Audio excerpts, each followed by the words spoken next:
welcome to another Now That You Ask. Thank you for being here, and we will get started promptly and end promptly so that if you have other evening plans, you can get to them. It's our pleasure tonight to introduce the Speaker of the Tennessee House of Representatives, Beth Harwell. Beth has been elected twice to be Speaker by her colleagues, which is a tremendous honor and a challenging ambition, to say the least. She is the first female Speaker of the Tennessee House, and in fact of any House of Representatives, State House of Representatives in the Southeast, which is quite an honor.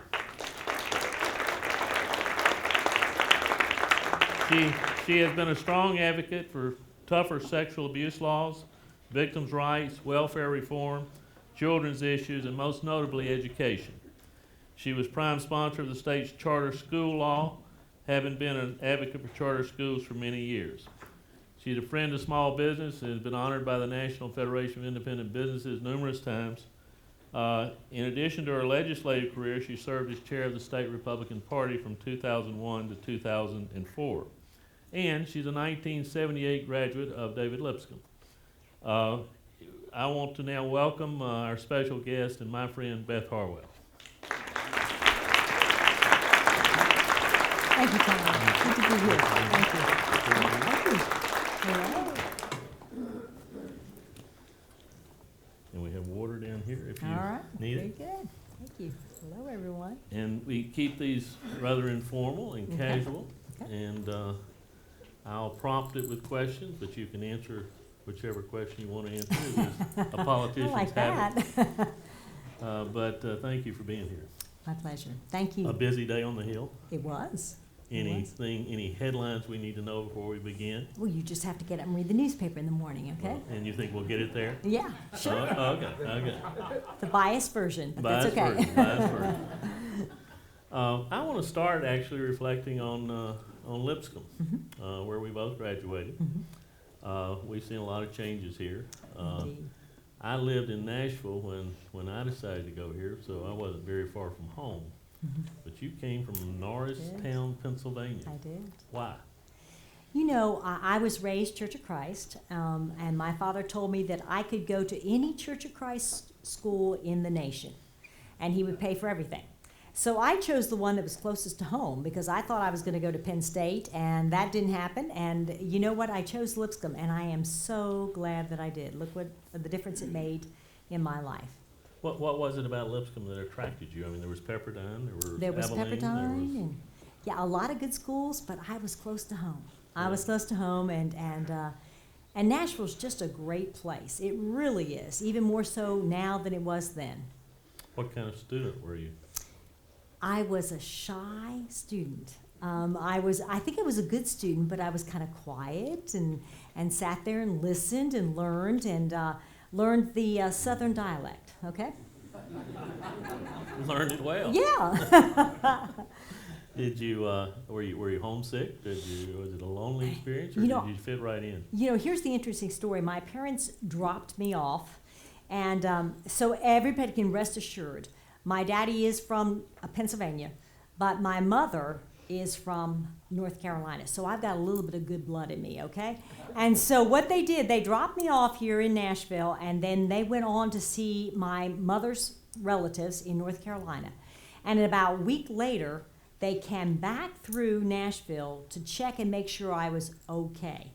And I went out of campus one day, and there at the Bison were my mom and dad. And I walked to them and I said, "What are you guys doing here?" And they just said, "We're just checking back to make sure you're okay." And I literally remember saying to them, "I love it here. I'm okay." So it was a great place for me. Took quickly. It really did. What's your do you have a favorite Lipscomb memory? You know, I don't know if I have a favorite one. I just know that it was a place for me to really kind of grow up in kind of a sheltered but environment, and yet one that really kind of stretched me. And it was just all in all a very good place for me to be. Good. When did you know, you were comfortable after that first week, but when did you know that Nashville and Tennessee were going to become home? After I graduated from Lipscomb, the options were, go back home to Pennsylvania, and I had some opportunities to teach back home in Pennsylvania, go to Pepperdine, stay here to pursue graduate courses, and without a doubt, I wanted to stay here in Nashville. I just saw a lot of potential for myself here. Lipscomb has changed a lot since we were here. What differences do you notice most? Well, obviously the physical facilities have changed a lot since I've been here, but there's a different attitude. There's a much more welcoming attitude on this campus, and yet still very holding on to what has made Lipscomb unique. And that's a tough path to walk. How do you stay true to what has made you great, your Christian principles, and yet open your college campus up to the community at large? And Lipscomb's been able to walk that fine line and do a good job of it. Let's go back to Norristown. What was childhood like? What was Norristown like? I grew up in a really nice household. I have to tell you all, we were not Church of Christ when I was born and raised. And matter of fact, my mother was raised Southern Baptist. She insisted we went to church every Sunday. My father was kind of like indifferent to the whole thing. My father really liked buildings and wanted to make sure his small little town of Pottstown, Pennsylvania continued to move forward. As a matter of fact, he was asked many times to run for mayor, and he refused to do it. But he really believed in the growth of a little small place called Pottstown. So there was a new facility. We went to church every Sunday. Mom made us all go in. We went to what was considered like a Methodist church, because that was the only one available to us. The Church of Christ and Baptists were not prominent in Pennsylvania. So we went to this church every Sunday morning. Dad would take us because my mother said my children are going to be raised in a Christian faith. So we would go Sunday morning. Dad would drop us off. We would go pile into the pew and sit there with my mom, and my dad would then get back into the car and drive around and come pick us up when church was over. And he drove around one Sunday morning, and there was a small little congregation trying to build a church. And my dad walked inside because he loves building and construction. He's a chiropractor, but he loved this whole building and construction thing. He walked inside. He listened to what the man had to say. And he wasn't that impressed, but you know what? After it was over, he said, "You know what? You seem like a fine young man. And where are you from?" And he said, "Nashville, Tennessee." He was a graduate of David Lipscomb. He came up there to start a church. And my dad said, "I'll just tell you something. You're going to freeze to death up here in Pennsylvania. I'm going to buy you an overcoat because you need one." And he said, "The second thing I'm going to do is I'm going to buy you a piano for this church because you need one." And the minister took it upon himself to say, "We don't believe in instrumental music." And my dad goes, "What?" And from that, my dad met this young man who was literally a graduate from this college, and he met with him and said, "You're sincere. I'm going to try to help you." And with that, my dad said, "We're going every Sunday morning to this young church that's trying to get started." And my mother probably wouldn't have done it, except that she was so excited that my dad was going to go to church every Sunday. So she said, "All right, we'll do it." And that's how it all got started. Do you remember the minister's name? It was Jerry Reynolds, whose daughter went to school here. Really? Yeah. Interesting. That's a great story. Whom did you most admire growing up? Well, outside my mom and dad, and I really did admire them. Politically, I always admired Teddy Roosevelt. I actually loved history, so I enjoyed studying that. I don't know. I actually was kind of a shy, quiet little girl that loved teachers and loved my mother, and so those are the people I admired. In history and politics early in life? I loved history. What got me involved in politics, which is kind of an odd story, is my grandmom became ill when I was young. Well, she was at the end of her life, and so she came and lived with us in Pottstown, Pennsylvania. And she came and lived with us, and so my job over the summer, we had a nurse that stayed with Grandmom, and my job over the summer was to go and sit with Grandmom over the hour that the nurse took her lunch break. And the only thing on TV that summer was Watergate. Okay, now those of you of that age bracket understand what Watergate was all about. And so I watched this with Grandma. And her hero was an old guy named Sam Ervin, a senator. And my hero was this guy named Howard Baker, and Fred Thompson. And I remember saying, I just love the way they talk. And so I said to my grandmom, I said, I'll tell you what, grandmom, I'm going to meet Howard Baker and I'm going to meet Sam Irwin. She said, well, honey, you just do that. Well, it just so happened that I came down here to go to school, and my graduate program was at Vanderbilt, and they have an impact program there. And Senator Sam Irwin was a guest speaker, and I went up and told him that story afterwards. And he was nice enough, after he spoke, to write a little note to me. And he wrote a note in care of Beth, Political Science Department at Vanderbilt, because he didn't remember my last name. But it was addressed to my grandmom. And fortunately for me, getting involved in Republican Party politics, I met Howard Baker. And so I was able, before my grandmom passed away, to tell her that, in fact, I had met both of those gentlemen. And Fred Thompson? And Fred Thompson. Well, that's a great story. And those of you who don't know what Watergate was, Really? go Google it, because it was a dramatic moment in American history. So Watergate got you interested in politics then? Yeah.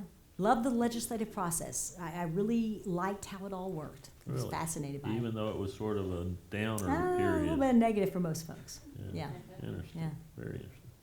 I was going to ask you who your heroes were, but you just sort of took I that kinda told question. you, Answer. didn't I? Were there others Yeah. in your early years? Well, you know, we've been blessed in the state of Tennessee with a lot of good leadership, and we really shouldn't take that for granted. I mean, you know, not many states can claim that we have people like Bob Corker and Lamar Alexander and Bill Haslam. And then at the state level, you know, obviously I'm prejudiced, but when you have a state legislature that has a 61% approval rating, no other state in the nation, and I just checked yesterday, has that type of approval rating. That says a lot about the leadership that we bring forth here in the state of Tennessee. That is a very rare thing. What do you think, to what do you attribute that? Well, you know, I think we really, at the end of the day, you know, I'm obviously a partisan Republican, and many of my colleagues are Democrats, and many of my colleagues come from other parts of the state. You know, this is a very unique state. We have a very strong East Tennessee faction, West Tennessee, Middle Tennessee. But, you know, what I've been most impressed with in my years of serving in the General Assembly is at the end of the day, we all come to the table. And we set aside regional differences and partisan differences in order to do the right thing for the state. And that's not the case. You take that for granted, but that is not the case in Washington, D.C. They are gridlocked in partisan differences, and that doesn't serve our nation well.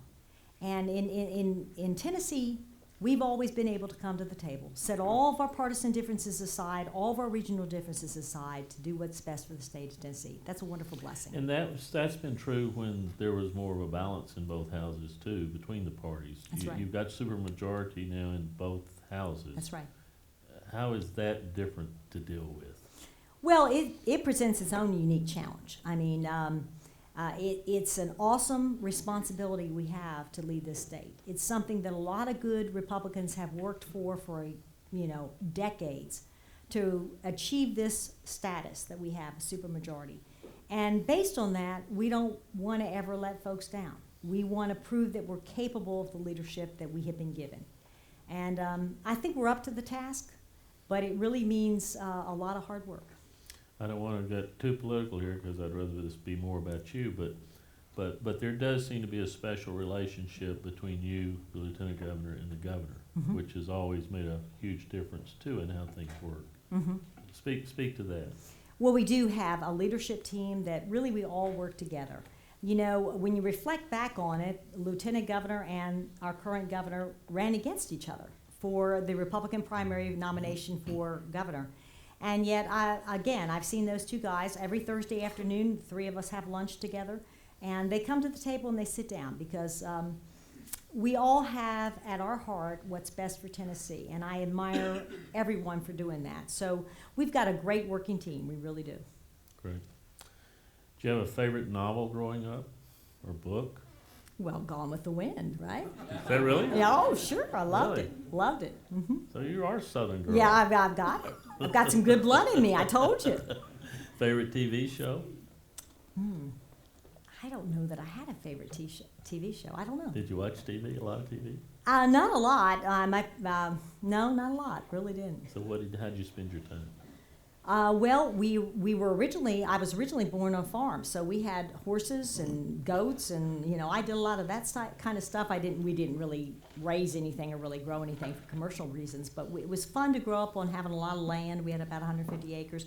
When my parents grew older, we sold that and moved into a house, but I grew up on a farm. Cool. Who was your best friend growing up?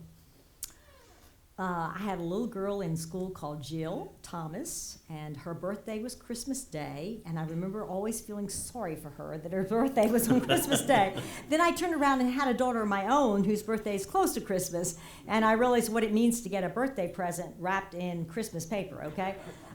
Is that good or bad? That's bad. That's bad. And a few other girls, but yeah, I had a good childhood. That's good. You talked about Watergate. Were there other things that drew you to public service over the years? And you mentioned your dad was approached about running for mayor. Yeah, and he never had that Never had ambition. any That was not something that interested him at all. I just I've always enjoyed public policy and history, and really Lipscomb was very influential for me in that although I loved public policy, I wasn't able always to get up in front of people and present my point of view. And many of you in the audience may or may not remember Dr. Marlon Conley was very influential in helping me understand how to get up and give a speech and make eye contact and have 3 points and have a good story. And all those things have really stayed with me through the years to help me. Well, what teacher when you were at Lipscomb influenced you the most? Oh, gosh. You know what? I'm looking at right now Dr. Lloyd, who, I was not very good in freshman English, but my favorite day of the week was when he would read to us. And that sounds so childish, but we loved when he would read to us. And that was something that actually I carried forward with my kids, because my first 2 children were born 18 months apart, and I wish I could tell you that they loved each other, but they didn't. And so what we would do is we would go to the library once a week, and we would check out 25 books, which was the limit at the public library, 25 books. And so every day we would pick 5 of those books, and one would be on one side of me and one would be the other side of me, and I would read those 5 books, and that was the time that we were happy together. And I know, Dr. Lloyd, you're thinking, what? And yes, I carried through with my children your principle of read out loud, because it really does work. A lot of teacher influenced me here. It was just a remarkable place for me to be, because they cared about the students that they taught. Well, Dr. Lloyd read out loud to me there you go. For 3 straight years in There high you go. school, so I know what you're talking Yeah. about. Have you thought about what you would have done if you hadn't gone into politics or higher education, which was another part of your career? Mm-hmm. I probably would have gone into healthcare, because I'm interested in nutrition and health and kind of alternative medicine techniques, and so I probably would have gone that avenue. Alternative medicine? Yeah. Give us a line or two about that. Well, I think we've come so far in what we know about the human body, and I really appreciate the medical community and what they've given to us, and yet I think maybe we've missed the mark in some areas, and maybe we need to talk about not just how do you deal with disease, but how you prevent disease. Good. You were in higher education for a while. You taught political science to undergraduates. Mm-hmm. What did you enjoy most about teaching? Or did you enjoy teaching? Yeah. Actually, I did enjoy teaching. I loved when they actually asked a question and it was not, is this going to be on the test? But rather was, in fact, a question where they really were interested in what I was talking about. And I wanted my students to fall in love with the subject. And for me, it was political science, and a lot of times we were able to do that. And whether they chose to major in that subject, that was not the issue. I wanted them to come out of my classes saying, I have a role to play as a citizen. And so if someday I choose to be an accountant or a musician or whatever I choose to be, I want them to know that really they have a responsibility to be a citizen in this great state and this great nation. And so I really enjoyed that aspect of teaching. Good. Any of you have a question? Think about it. I'll come back to you again in a few minutes. Tell us about your family. Mm-hmm. You're married to Sam Harwell. Sam Harwell. Have 3 children. Uh-huh. Tell us about them. I'm married to Sam Harwell. We actually met in a political campaign. He volunteered to work in my campaign. This is one of your legislative campaigns? Yeah, one of my legislative campaigns, one of my early ones. And he called one day and he said, I'll help you because I'm a fiscally conservative Republican, and I'll be glad to help you. And I said, well, that's great. And he said, what do you need help with? And I said, I need people to go door-to-door campaigning with me, which is the name of the game in legislative politics. And he said, sure, I'll do that. I'll be glad to do that. Well, he showed up at the campaign headquarters, and he said, I've got to go to the restroom. Why don't you just go on down to my car down there and hop in, and we'll take my car to go get started on door-to-door campaigning. I said, okay, that'd be fine. It's a blue Volvo down there. I said, no problem. I come down the steps, I open up the passenger side, hop in, and there are 3 young African-American teenagers in the back seat of his car. I jump in, and they say, hey, who are you? And I just froze. I about screamed because I thought, oh my gosh, what car have I got? And I'm so sorry, you know. And they said, no, you here with Sam? He had actually was the big brother to these young men, and he was taking them back home before we went door knocking, and I thought, man, that's a terrific guy, that a young guy that would bother to do that and volunteer.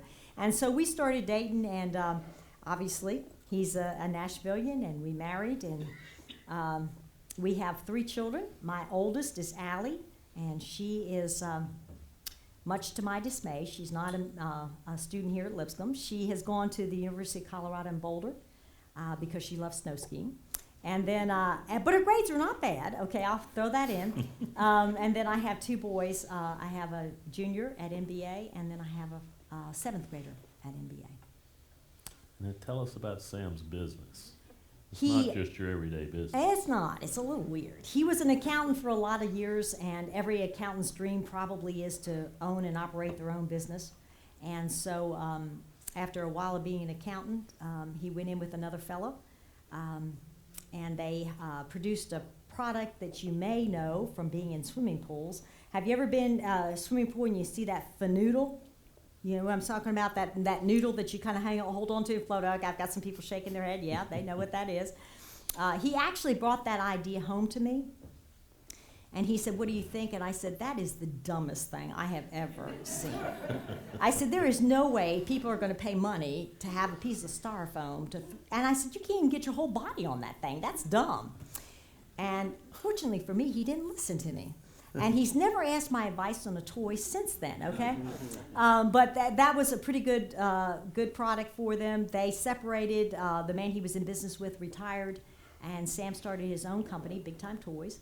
And he's had a couple good products. It's a tough market to be a businessman right now, but he loves what he does, and it's really important that you love what you do for a living. Good. That's a lot to balance, just being in the legislature, but particularly being speaker, being a spouse, being a mom. How do you balance all of that? Well, I am blessed, you know, that I have a husband that's very supportive of what I do. You know, my children have always been my priority. So you know, being in the legislature is tough. Being speaker is a lot more time consuming than I ever imagined that it would be. But prior to becoming speaker, I was fortunate that when my children were out of school, I was out of session. We're only in session January through May or June. And so when they were at home, I was able to be at home with them, which was a priority for me. And now that we're kind of full-time, full force ahead, I have some good people that help me, and Sam's home with them. He's home with them right now, so they're not going hungry. But when I leave here, I'm going to go home and make sure homework's done. But that's a good thing, because one of the things I appreciate most about the General Assembly is that we are part-time. No one makes a living being a member of the Tennessee General Assembly. And for you as taxpayers, that's good. One of the worst things that ever happened, I believe, and the joke kind of is that the Capitol in Washington, D.C. was air-conditioned. Because what it allowed them to do is be full-time legislators. And that's not a good thing. I really believe that in my heart of hearts. Because every member of the Tennessee General Assembly goes home and works for a living. And they live under the laws that they pass. So we have members of the General Assembly that are doctors and lawyers and teachers and housewives and you name it, insurance salesmen, and that's good. That really is a citizens' legislature. And so, you know, I taught for a while when I was a member of the General Assembly, did some other things, and now I'm kind of a mother, as well as being a member of the General Assembly, and that's good. It really does. It keeps a focus. It keeps it balanced. You've referenced several times the difference in the Tennessee legislature and the Congress in Washington. If you could wave your magic wand and cause one thing to happen up there, or say one thing important to the Congress, what would it be from your experience here? Well, you know, there's a side of me that just says get real. You know, I mean, and I say this on both sides of the aisle, both Republicans and Democrats. They will come back home to their districts and they will say, you know what, I know what to do, what it takes to do to balance this budget, but I can't get anyone else to go along with me. Well, how would you feel if I came before you tonight and said, I'm Speaker of the State House, and I know what is best for Tennessee, but I can't get anyone else to go with me? Then you're not the right leader. It's not good enough just to get elected. What you have to do is bring people to the table and do what is best for your state or best for your nation. And so the partisan gridlock,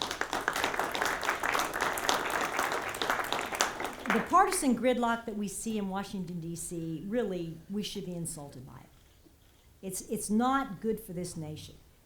And I so admire Governor Bill Haslam because he's thoughtful, he's kind, he really does think through every issue. It's not a partisan issue for him, and obviously he's a Republican, but it's what will move our state forward and what is the best public policy for this state. And I try to tell my House members, that's what we're about. What is the best public policy for this state? And if we do that, there is no doubt in my mind that Republicans will be in control in this state for decades to come. But when you don't do what's best for the state, when you put your party first, and the party's important, but when you put the party over what is best public policy, then you've set up a recipe for disaster. I hear two prominent themes in that: leadership, or lack of, and partisanship versus governing. Did I hear correctly? You did. You know, there's a time for partisanship, and it's the electoral process. And no one works harder for Republican candidates than I do. And, you know, when that election takes place, it's taken place. The people have spoken. And then, in January, we get on the business of governing. And there's a difference between partisan politics and governing. Very good. Politics can be a pretty heady experience.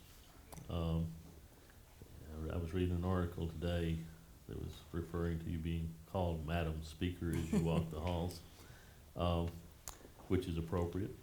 What keeps you grounded as you ascend the political ladder? 3 teenagers that, you know, I may be treated like royalty down at the legislature only because they need me for something, but when I get home, it's like, Mom, have you? Is my laundry done? Where's this? Will you check this homework? And that, again, I repeat again, that's a good thing. I mean, it really keeps you connected with your district. And plus, I will tell you, when you're in elected office, for every 2 comments that come your way that are positive, you probably get about 6 or 7 that are negative. But you know, I don't know that that's a bad thing. I really think that people should always be cynical of government. You should always be holding us to a high level, a high standard of accountability. Never just sit back and trust government. That's not healthy. So I don't mind the scrutiny. I really don't. Has the scrutiny changed over the years, though, with the change in media, the change in ethics laws, and some other phenomena like that? You know, the change, I would say, here's the thing. 2 things I'll say. One, it shouldn't be bitter. You know, if you have something you want to say to an elected official, put it in context of, I appreciate how you're serving the state, but here's something I think you need to consider, or this is how it affects working people in your district. As my mom always told me, you get more with honey than you do vinegar. And she was right. I mean, there is a way to approach people in elected office which puts you in a seat of asking them to do something for you in a positive sense. So all this very negative, ugly, personal attack is just not acceptable anymore. And that leads into my second thing. I mean, I really think that we've allowed people to say things in the political world that just shouldn't be allowed, because no one is accountable for what they say on blogs or emails, and that doesn't lead to civility. And when you lose civility, it's really damaging to your culture and to your government.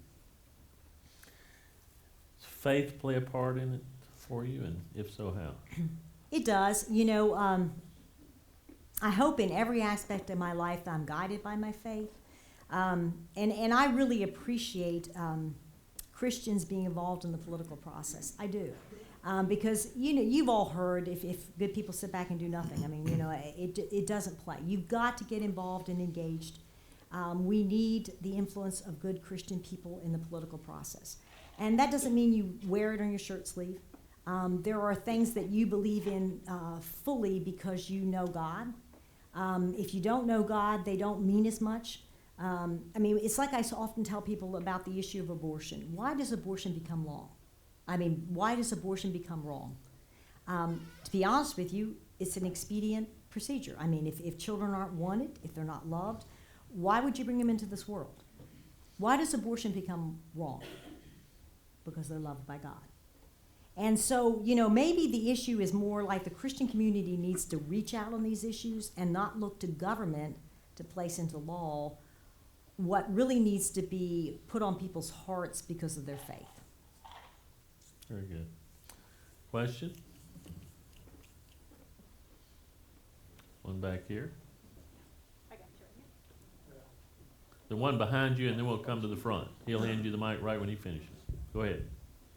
Beth, as you can tell from the table where I'm sitting, Yes. you have not touched on one thing that everybody at this table is interested in, and that is what are your future political ambitions? Well, you're very kind to ask that question, and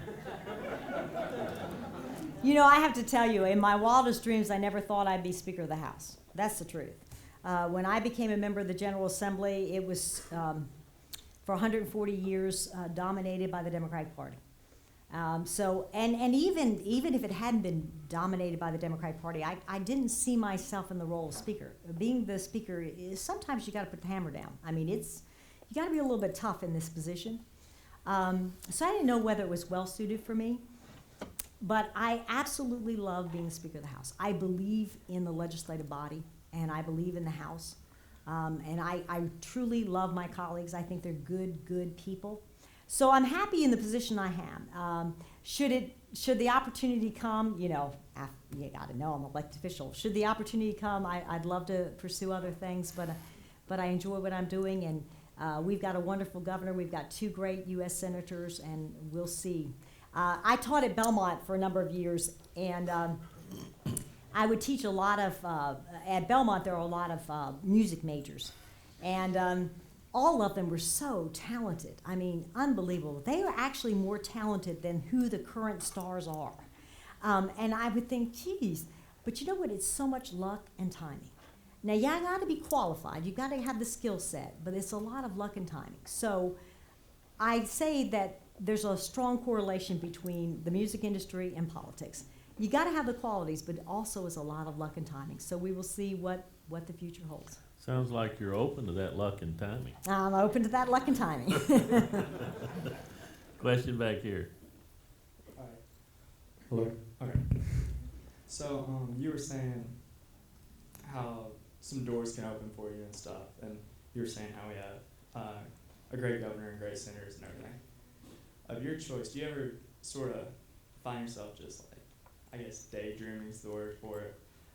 There was like either a governor, a U.S. representative, or a U.S. senator. Like, which one could you like? Do you sometimes like see yourself as? Good question. Yeah. Well, it is a good question. And you know, I'm kind of torn because I really believe in state government. I really believe that if the answers of this nation are going to be found, it's going to be in the state level.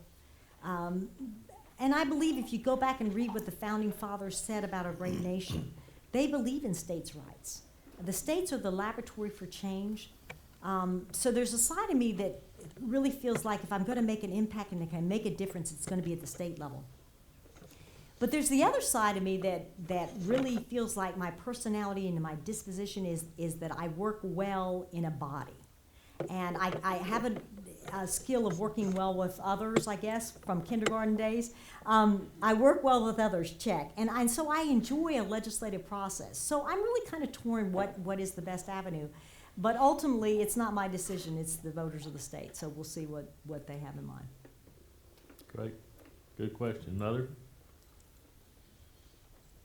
Help me, Lydia and others, if you see a hand I don't see. You referenced that being speaker at times requires you to lower the hammer. Is that natural for you? Is that something you had to develop, or because you do have to do it, and we've seen you do it. Yeah, So yeah. Talk to us about that. You do have to do it. It's kind of similar to, again, I hate to keep going back to the fact that I'm a mother, but it does influence you being a mother. And you know, you have to look at those teenage kids and say, I love you, and you're not going to do that, okay? And sometimes with my colleagues, I bring them in, I say, I respect you, I understand where you're coming from on this, but that's not going to come out of committee. And it's the same principle. So does it come easy to me? No. Do I feel it's necessary for their well-being and the well-being of my state and my legislature? Yeah, so I'm willing to do it. We'll stretch the limits at Lipscomb here a little bit. It's earned you a nickname. Oh, You want to share it with us? uh-oh. I can't say that word. You're going to have to, Ingram. Bad A, Beth. Yeah, bad A, bad. I think I'm loved by my colleagues, but there's also this image of you don't want to be called into her office. Because when they're called in my office, it usually means I'm kind of angry. Yeah. That's great. What's the toughest part of it being speaker? What's been the toughest thing?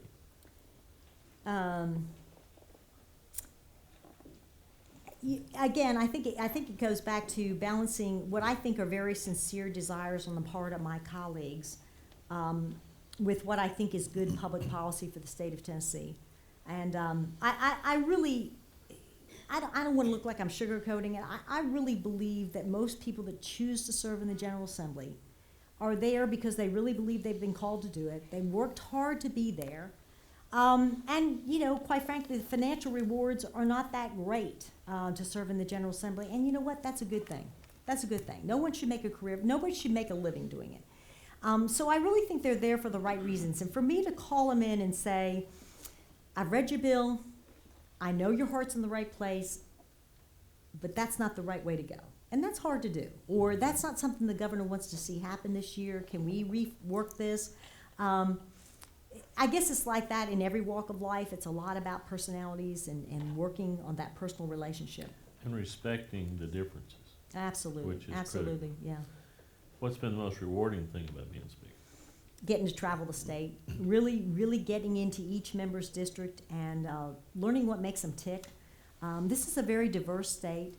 And so when you leave Bolivar, Tennessee, and you go to Memphis, or you leave Kingston and you go to Knoxville, you say, this is America. It really is. And you know, also, and most people don't like this aspect of raising money, and it's not something I particularly enjoy doing, asking people for money, but as speaker and as party chairman, my job a lot was raise the money necessary to run for office. But what it let me see is there are a lot of good folks that absolutely gain nothing themselves for contributing to the political process. They give because they believe in democracy. They give because they believe in good government. And for me, it was great because I got to learn, how did you make your money? How did you make a living for yourself? How did you put your kids through school? And it made me realize this is a wonderful country. This is a wonderful state. And everybody found a niche, albeit small, to make a wonderful living for themselves and then to contribute back to government. Great. Most of our lifetime, the speaker's position was occupied by one of two people. Mm-hmm. Ned McWhorter, who became governor for how many, 20 plus 20 years, Mm-hmm. Jimmy Nafee, who succeeded him, 18. and the longest serving Mhm. speaker. Mhm. What did you learn from those two guys, both Democrats? You served under both, or with both of them. Right, right. And they were two strong men. They really were. I have to illustrate it, I'll tell you this little story. When I became speaker, there were some people that thought I was going to be too nice to be speaker. That she's a girl and she's just going to be too nice to be speaker. And in matter of fact, one of my colleagues, he'll go unnamed, came up to me after I was come on. elected speaker, and he gave me one of those little armbands that said WWJD. And I thanked him for it, and but in the back of my mind, I was thinking, well, this is odd because I didn't particularly know he was religious, and but I thanked him for it, and he said, Beth, do you know what that means? And I said, well, of course it means, what would Jesus do? And he said, no, it means, what would Jimmy Nafee do? And he said, I want you to wear this, and anytime you get a tendency to be just a little too nice, you need to poke it on your, and snap it on your arm and get tough. But I have to say, in fairness, McWhorter was tough. He was tough when he was speaker. He was tough when he was governor. But I think he had a tremendous amount of respect from the legislative body because they knew him. They knew he was one of them and he cared about them. I remember when I was newly elected, it was when it was his last term, it was last year of office when I was newly elected. And there was a gasoline tax increase bill coming through the General Assembly, and I didn't want to vote for it. So he called me into his office, and I know you've heard this, Tom, many times, but I sat there in front of him, and he said, Beth. And I said, yes. He said, you know what this is? And he had a little tinker toy. You know how little kids play with the little trucks? He said, you know what that is? And I said, well, yes, sir, it's a truck. And he said, it's a road truck. And I said, yes. And he said, if you ever want to see another one of those in your district, you're going to vote for my gas bill. And I just quickly just slid it back over to his side of the desk, and I said, I represent Metro government, and we don't have many state roads, and I'm not going to vote for your tax increase. And so he slid it back over. And he said, what committees do you want to be involved in? And I said, well, I care deeply about education, blah, blah, blah. I started listening these over, and he said, and you're never going to see those committees. And he slid it back over again. I mean, we went back and forth a couple times. It was really engaging. And he won. He got his gas tax increase, but I did not vote for it. But I appreciate that ability. And I have to say on behalf of Jimmy Nafee, of all the members in the General Assembly, the only person that ever brought me to tears was Jimmy Nafee because he was brutal. If he didn't like something you wanted, and he was very partisan, he was tough. And yet, having become speaker, there is no one who has softened the transition more than he has. He has stepped up and truly been a statesman, truly said, I care about this state, I'm setting it all aside. I lost power, the Democrats lost power, but by golly, I'm going to make sure that you are the best speaker this state's ever seen, because when you succeed, the state succeeds. And that's what I'm talking about. When I say we have some good Tennessee leadership, we truly do. Yeah. That's a great story. You've gotten 2 spontaneous rounds of applause tonight. I don't think that's happened with another one of our guests. The first one was when I introduced you as the first woman speaker in Tennessee, and in fact in the Southeast. Is that a big deal to you, and how has that impacted your role as speaker? Yeah. Well, you know, I don't underestimate the historical impact of being the first female, and I certainly have an obligation, especially because, you know, I have a young daughter myself, and at the time she was 16. When she can tell me I'm cool, that's pretty good.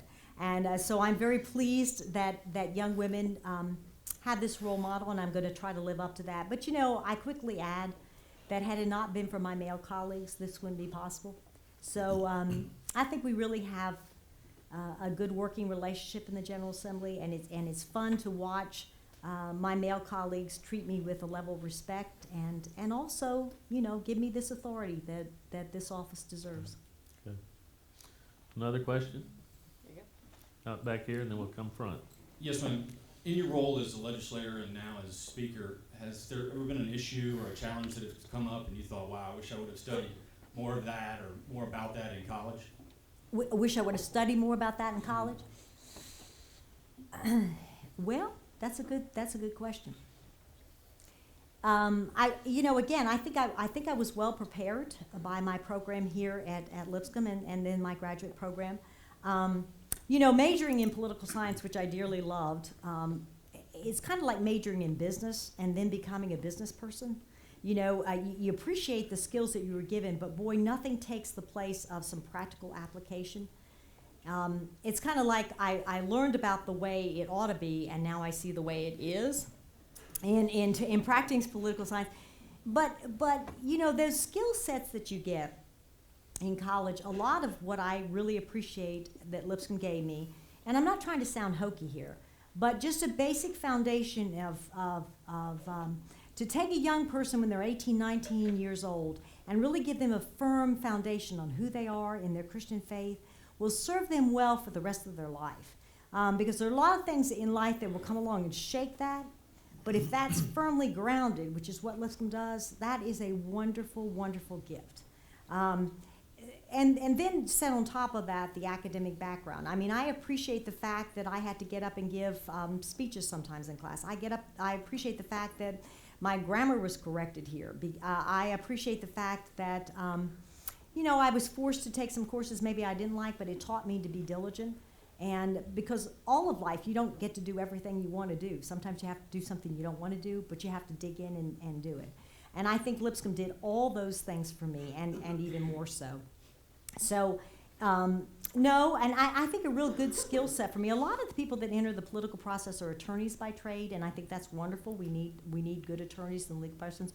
I really appreciate the fact that I was a college professor, because it made me accept the fact that questions can come your way and you don't always have the answers written out on a note card ahead of time. And because that happens to me quite a bit. Like, for example, the question you just asked me. We got one more back here. One here, and then we'll come back. We got one more back here first. Okay, Yeah, sorry. all right.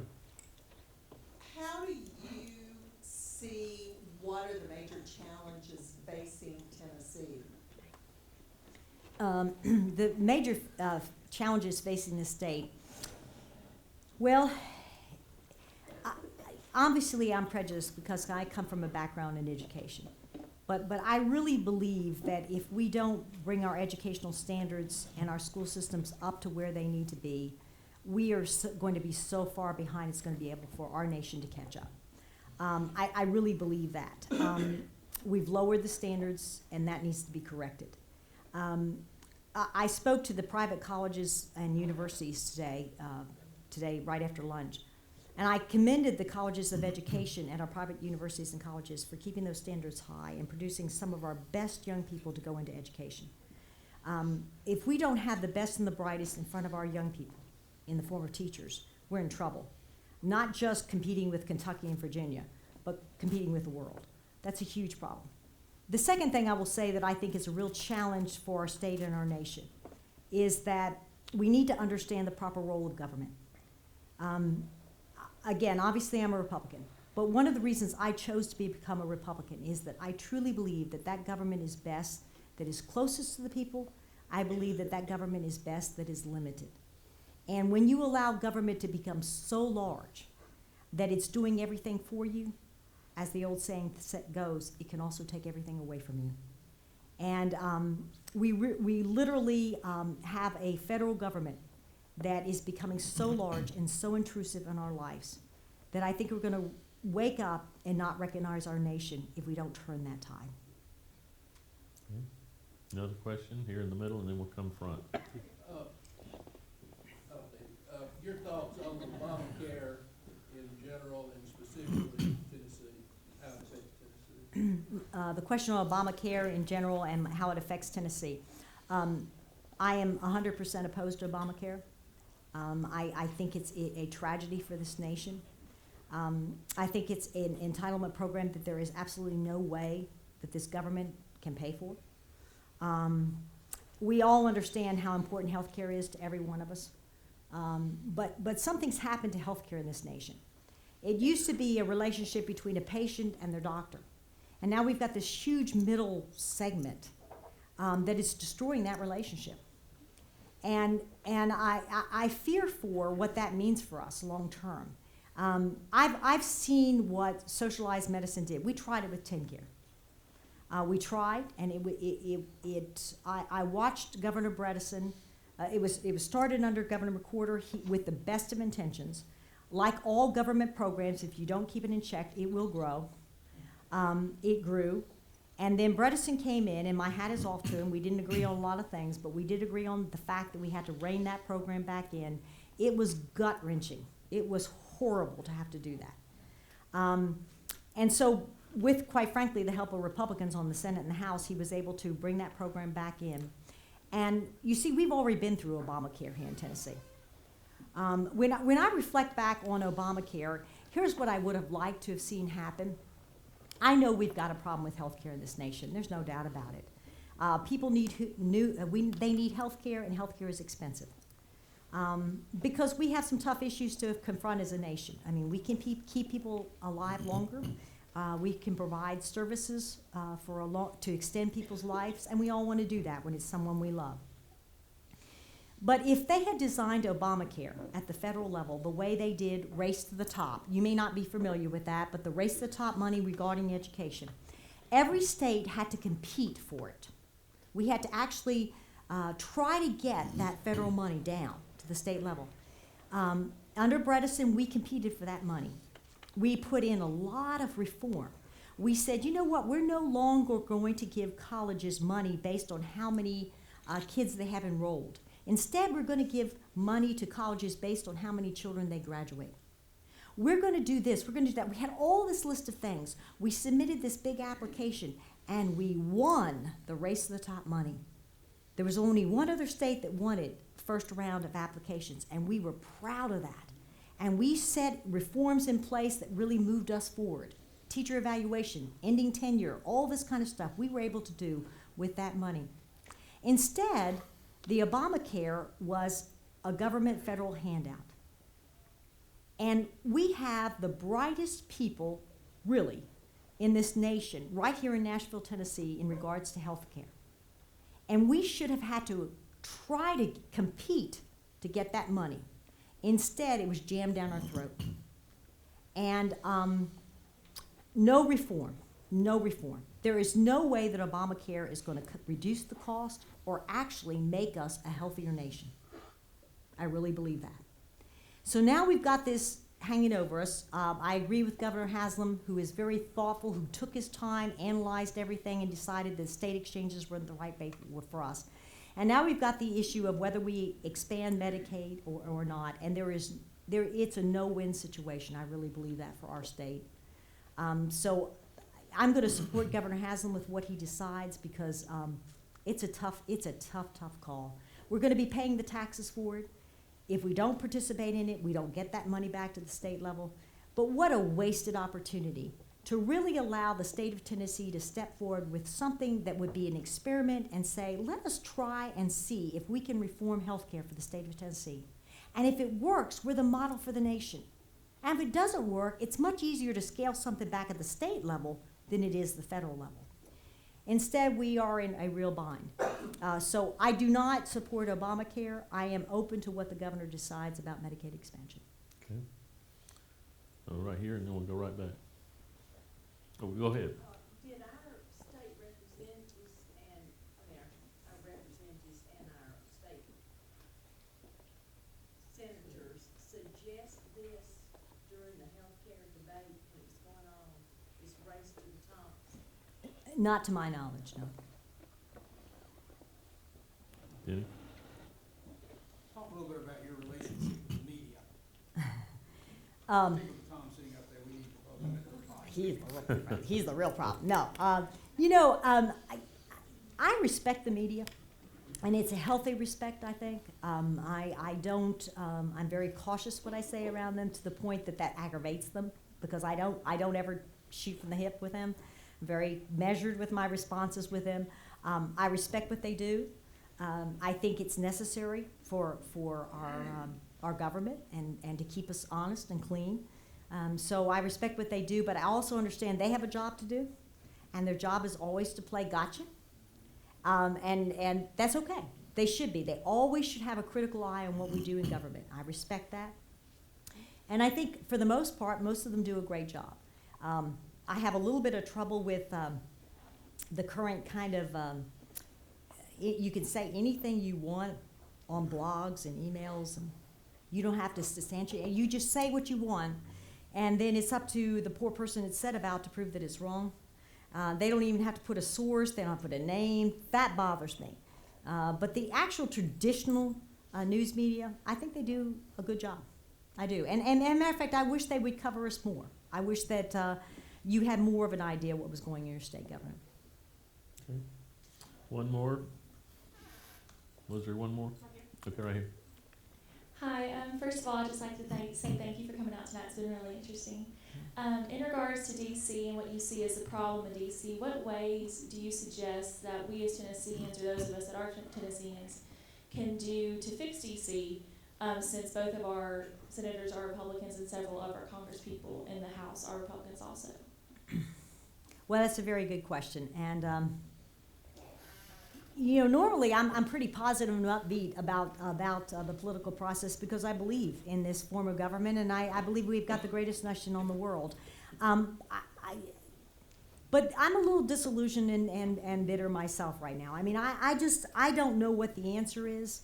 I can tell you my 2 cents worth, not that it could ever come about, but I will tell you that Lamar Alexander was right when he ran for president, when he said cut their pay and send them home.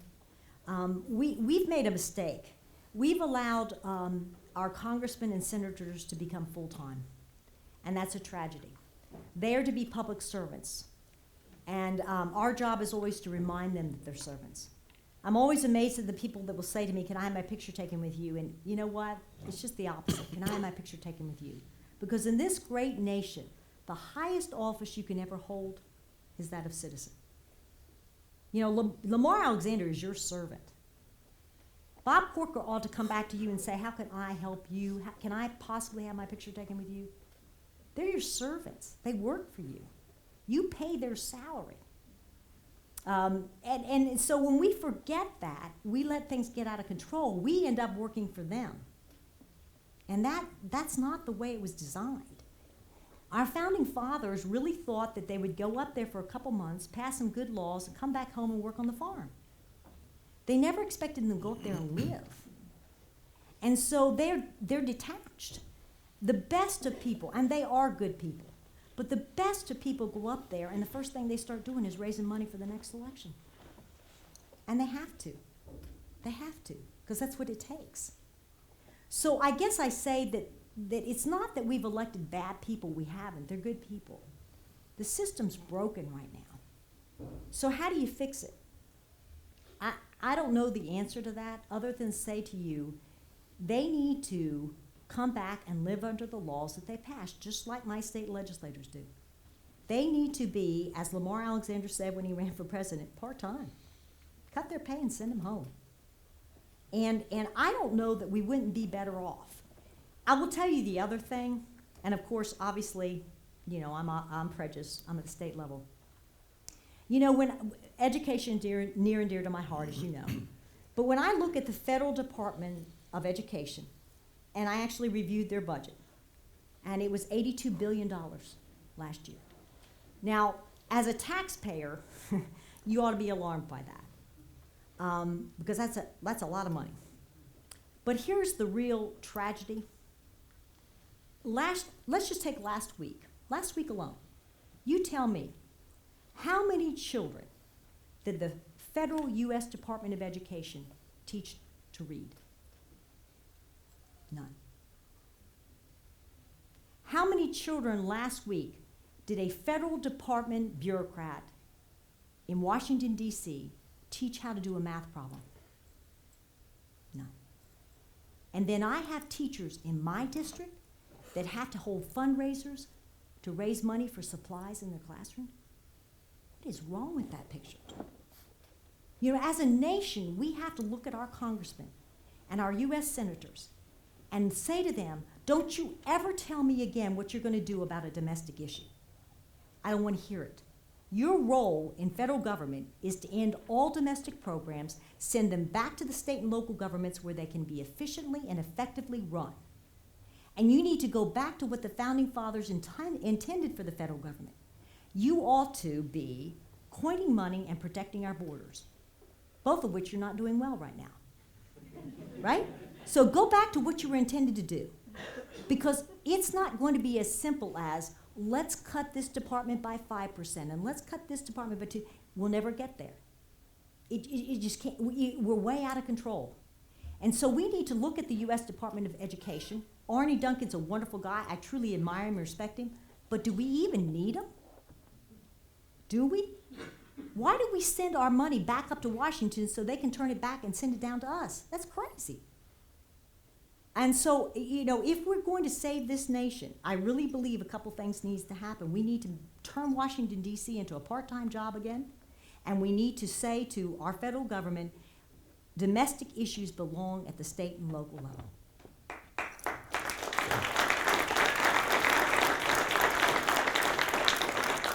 Another provocative evening, and we're out of time. We could go on for some time, but we promised you we'd have you out on time. So thank you again for being here. Thank you, Beth, for being speaker and for being our guest. I appreciate it. Thank you so much.